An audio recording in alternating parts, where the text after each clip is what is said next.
देखो सुनो, जब पाप पर चर्चा उठी है, पाप पर चर्चा चली है तो पूरा बोलेंगे, और अगर पूरा ना बोलें तो हम ठाकुर जी के भक्त कैसे। सुनो, एक बार क्या हुआ, एक ब्राह्मण बालक बनारस से पढ़कर घर आया तो पिताजी ने पूछा कि पढ़ाए हो? बोले हाँ।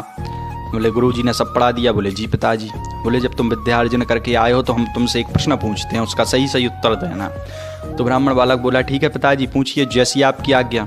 अगर मुझ में सामर्थ्य होगी तो मैं आपको संतोषजन्य उत्तर जरूर दूंगा। पिताजी ने पूछा तो बताओ पाप के बाप का नाम क्या है।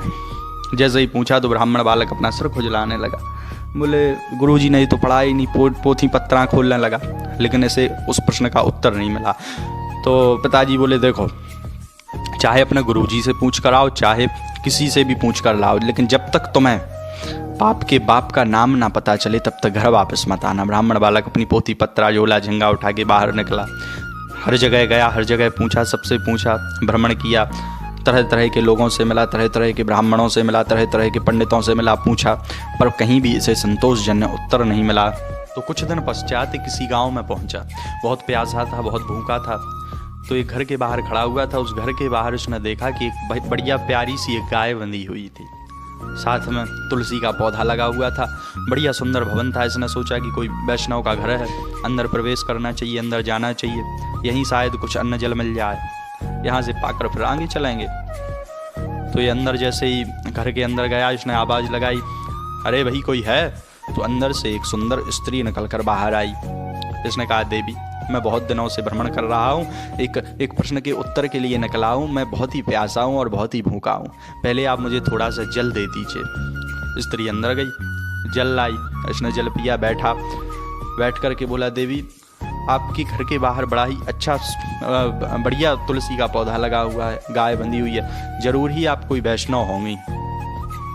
स्त्री बोली महाराज पंडित जी मैं कोई वैष्णव भक्त नहीं हूँ, मैं तो एक वैश्या हूँ। और जैसे ही ब्राह्मण बालक ने सुना वैश्या, अरे राम राम राम राम, किसके घर प्रवेश कर लिया, मेरा तो पूरा सारा धर्म भ्रष्ट हो गया, मैं तो निकला था पाप के बाप का नाम ढूंढने, कितना बड़ा पाप कर बैठा, अरे राम राम राम, अब तो मुझे गंगा में प्रवेश करना होगा, कपड़ों से गंगा में प्रवेश करके स्नान करना होगा, तब मेरा पाप धुलेगा।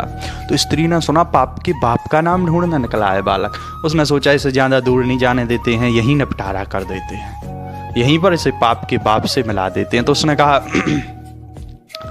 उसने चरण पकड़ लिए। जैसे ही ब्राह्मण बालक भागने लगा, जाने लगा, उठने लगा, तो उसने चरण पकड़ लिए, बोले देखो आप जैसे ब्राह्मण हमारे घर में कभी कभार आते हैं भूले भटके, आप हमारे घर पर आए हो, आप ऐसे भाग जाओगे, चले जाओगे तो हमें अच्छा नहीं लगेगा, मैंने आपकी कोई सेवा नहीं कर पाई, आज कुछ पाकर जाइए, कुछ भोजन करके जाइए। अरे ब्राह्मण बालक बोला मैं तेरे घर का जल पीकर अपवित्र हो गया और तू कह रही हो कुछ खाकर जाओ, मैं तेरे घर का एक तृण ना खाऊं अन्न का। और उठकर तमतमाकर ब्राह्मण बालक जैसे ही जाने लगा तो वैश्या बोली महाराज हम आपको दक्षिणा में 5 सोने की मोहरें देंगे, 5 सोने की मुद्राएं देंगे, आप कुछ पा लीजिए। ब्राह्मण बालक ने सोचा, थोड़ा सा विचार किया, रुका, बोले जनेऊ बदलना है ही, प्रायश्चित तो करना है ही, गंगा में स्नान करना है ही, तो बोले एक साथ कर लेंगे। और हम जब घर से बाहर निकल आए हमारे पास धन भी नहीं है, 4-5 दिन, हम पता नहीं 4-5 दिन या 10 दिन कब तक हमें पाप का बाप मिले ना मिले, कब तक पाप का बाप ना मिले, तो कुछ धन की आवश्यकता तो मुझे है ही, तो प्रायश्चित तो करना है, ये एक साथ ही कर लेंगे। बोले ठीक है, लेकिन एक शर्त है, हम अपने हाथ से बना कर पाएंगे।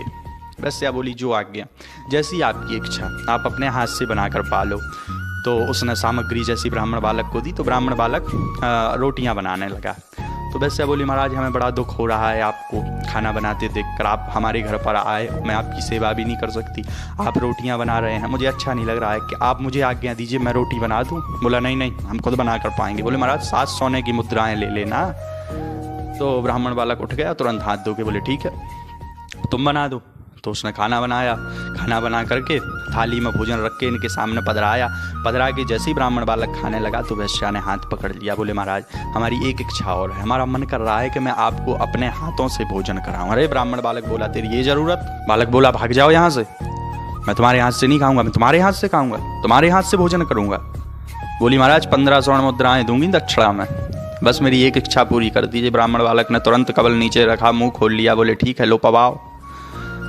तो वैश्या ने कबल तो नीचे रखा और कहा महाराज हाथ जोड़कर, हे ब्राह्मण देवता पाप के बाप का नाम है लोभ, जाओ जाकर अपने पिताजी से कह देना कि पाप के बाप का नाम है लोभ।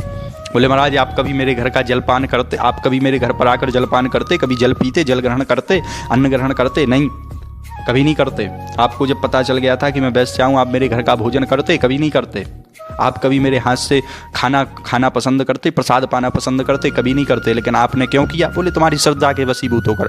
बोले महाराज श्रद्धा नहीं, झूठ मत बोलिए, श्रद्धा नहीं, आपने लोभ के वशीभूत होकर के ये सब किया।